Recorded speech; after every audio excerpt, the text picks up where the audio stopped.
अस्सलाम वालेकुम नाजरीन, मैं हनान फातिमा आसिफ बेबाक सच न्यूज में आपका इस्तकबाल करती हूँ। आइए देखते हैं आज की अहम खबर। अभी तक आपने हमारे चैनल आसिफ बेबाक सच न्यूज को यूट्यूब पर सब्सक्राइब नहीं किया है तो सब्सक्राइब कर लीजिए और लाइक शेयर कमेंट करना ना भूलें। आइए डालते हैं आज की अहम खबर पर एक नजर।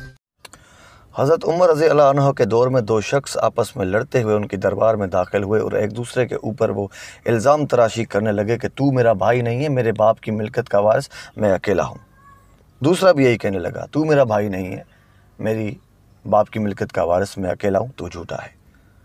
जब ये फ़ैसला हज़रत उमर के सामने रखा गया तो आपने उनसे गवाह तलब किए तो उनके पास गवाह न थे।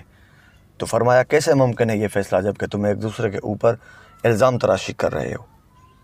तो वो कहने लगे कि आप वक्त के खलीफा हैं और हम गरीबों के पास और कुछ नहीं, कहाँ जाएंगे, आप बग़ैर गवाह के ही हमारा फ़ैसला करें। तो हज़रत उमर खामोश हुए, सोचने लगे। सोचने के बाद हज़रत अम्मार यासिर से कहने लगे कि शरा के मुताबिक हमने गवाह तलब किया लेकिन इनके पास कोई गवाह नहीं, तो अब ये फ़ैसला कैसे किया जाए। तो हज़रत अम्मार यासिर ने यह मशवरा दिया, हमें हज़रत अली से रुजू करना चाहिए क्योंकि आप सल्लल्लाहु अलैहि वसल्लम की हदीस मुबारक है कि तुम सब में बेहतरीन काजी अली है। ये सुनते ही हज़रत उमर रज़ी अल्लाह अन्हु ने हज़रत अम्मार यासिर को दुआ दी कि अल्लाह तुम्हें इसकी जज़ा और खैर दे। क्या खूबसूरत बात याद दिला दी, बेशक अली बेहतरीन फ़ैसला करने वाले हैं। आप ऐसा करें, इन दोनों को हज़रत अली के पास ले जाएं।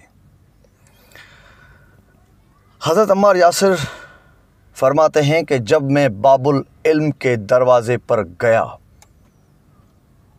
अंदर से ही उन्होंने मुझे देख के हाथों से इशारा किया, वहीं ले चलो इन दोनों को, मैं ख़ुद वहाँ पे आ रहा हूँ। हम वहाँ पहुँचे और थोड़ी देर के बाद मौला अली भी वहाँ तशरीफ़ फरमा हुए। सारा मसला मौला अली के सामने पेश किया गया तो आपने उन दोनों को अलग अलग करके एक सवाल पूछा, सच बताओ तुम कौन हो और मिल्कियत का वारिस कौन है। तो वो अपने कौल पे डटे रहे और यही कहने लगे कि मैं वारिस हूँ, ये मेरा भाई नहीं, झूठा है। दोनों के बयान यही थे। मौला अली ने पूछा, तुम्हारे वालिद की कब्र कहाँ पर है। कहा, फ़लाँ कब्रिस्तान में। हुक्म जारी किया कि जाओ उस कब्रिस्तान में, उस कब्र को खोद के उसमें से एक हड्डी मेरे पास ले आओ।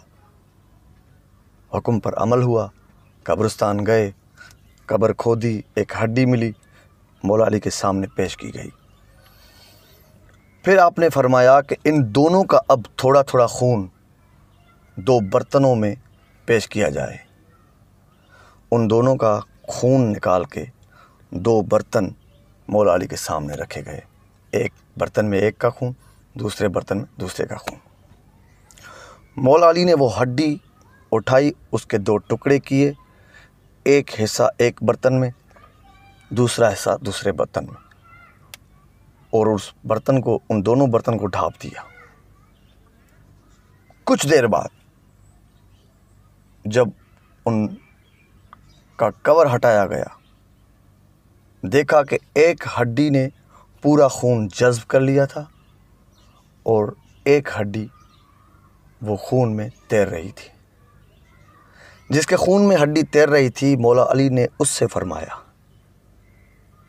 कि अगरचे ये तुम्हारा बाप होता तो उसकी हड्डी तुम्हारा खून जज़्ब कर चुकी होती, जबकि इसके खून को हड्डी ने जज़्ब किया है, तो ये दोनों बाप बेटे हैं और मिल्कियत का वारिस ये है, तू झूठा है।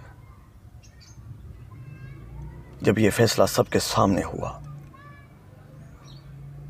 तो सब मौला की तारीफ़ करने लगे और हज़रत उमर रज़ी अल्लाह अन्हु आगे बढ़े। दोनों मौला अली के हाथ मुबारक अपने हाथ में लिए और बोसा दिया और मोहब्बत भरी निगाहों से देखते रहे। उनकी आंखों में आंसू जारी हुए और ये फरमाने लगे कि या अल्लाह, अली के बग़ैर इस उमर को ज़िंदा न रखना।